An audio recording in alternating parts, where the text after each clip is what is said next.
Hi, welcome back to Healing is My Hobby. I'm Jessica, a licensed clinical social worker, and this is the space where we talk about the real work of healing, not the highlight reel version, the actual, messy, nonlinear, sometimes uncomfortable version. This month, we're going somewhere I think a lot of us need to go. We are talking about grief. And before you think, okay, this isn't for me, nobody close to me has died, I want you to stay with me for just a minute because that's exactly the misconception we're here to challenge. Grief is not just about death. And if you've ever felt a low-grade sadness you couldn't trace, a numbness that settled in around something you lost, a quiet ache for a version of your life, your relationship, or yourself that didn't turn out the way you expected, you might be grieving something right now. And you might not even have a word for it yet.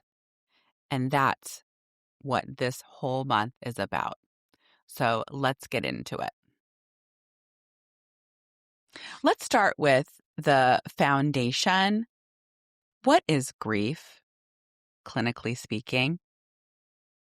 Most of us were taught implicitly or explicitly that grief belongs to death, that it's the thing you feel after a funeral, that it follows a specific arc and eventually you get over it.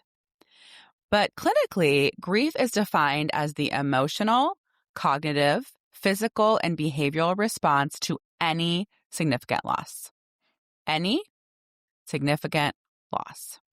That definition is broader than most people realize, and it's the key to understanding why so many of us are carrying something heavy without ever calling it grief. Grief shows up when a relationship ends, even one that needed to end. It shows up when you lose a job that was part of your identity, when a friendship quietly dissolves, when a diagnosis changes the story you had for your life, when you become a mother and grieve who you were before, when your kids grow up and you grieve the season that's over, when you realize a parent was never going to be who you needed them to be. These are all grief. Real, legitimate, clinically significant grief. Now, here's what happens when grief doesn't get named. It doesn't go away. It goes underground. Unprocessed grief tends to show up sideways as irritability, as emotional flatness, as a sense that something is just off and you can't figure out what. It shows up as avoidance of conversations, of certain people, of anything that brings you close to the thing you haven't let yourself feel. It can look like anxiety. It can look like disconnection. It can look like working harder than you've ever worked, staying busier than you've ever been, because if you slow down, even for a moment, something might catch up with you. And that something is usually grief. There's also a concept I want to introduce today called disenfranchised grief. And we're going to spend a lot of time on this throughout this month.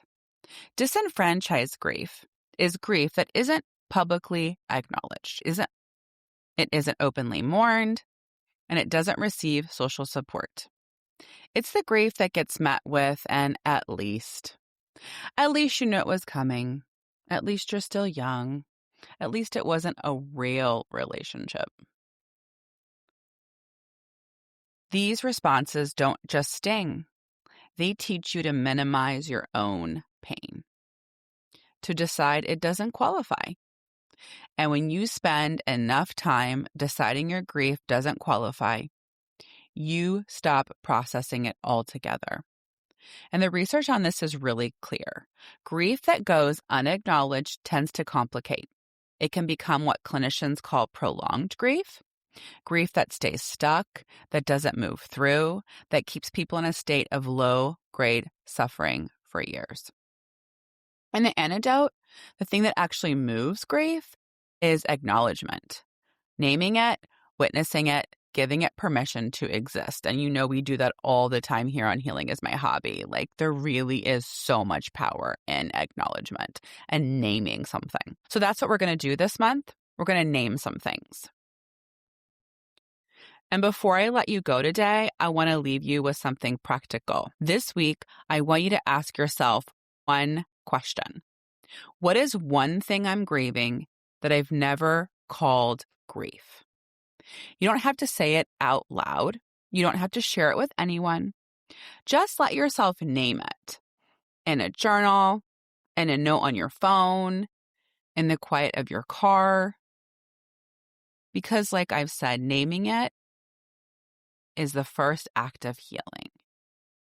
Next week, we're going to go deeper into disenfranchised grief, the losses that nobody validated, and what happens psychologically when grief goes without witness.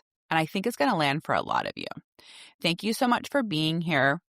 This work matters, you matter, and I'll see you next week. If you'd like to read my blog or stay up to date, you can sign up for the newsletter at healingismyhobby.com. You can follow me on Instagram at healingismyhobby or on YouTube at healingismyhobby. And if you'd like to know more about my clinical practice, you can visit jessicacolarco.lcsw.com or follow me on Instagram at jessicacolarco.lcsw. Have a great day.